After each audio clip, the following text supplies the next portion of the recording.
Sigurado ka ba dito sa trabaho ang pinasok natin? Hindi mo mukhang pipitsuging sindikato itong kalaban natin.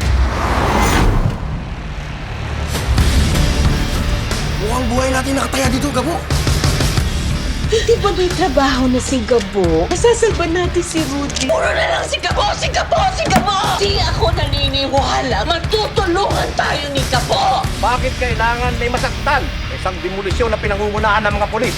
We exercise maximum tolerance. Pero may nabaril. I want to let you know, makikipag-areglo ako sa pamilya ng nabaril. Hindi nyo mabibili ang tatay ko. At kung sino man ang gumawa sa tatay ko yun, isiguraduhin namin na makukulong.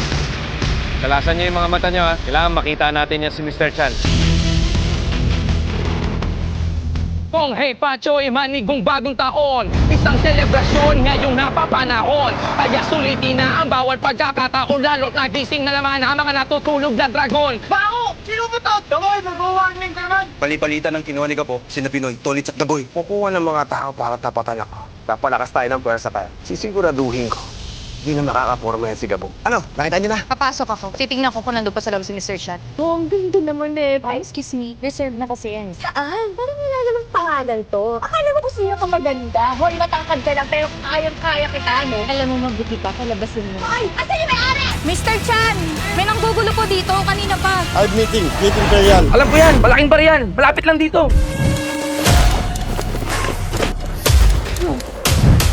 Alam ko kailangan mo tulong ko dahil ang tatay mo ay nasa ospital at nag-aagaw ito.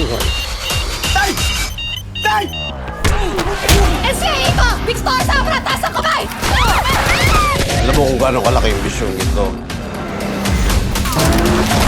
Hulihin si Tigre, patay man o buhay.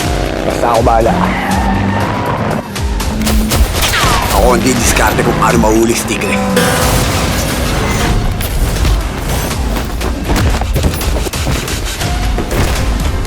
Sino ka ba? Ano kailangan mo sa akin? Marami ko na sinin ang buhay ng tao. Bawa, kailangan mo na makulong!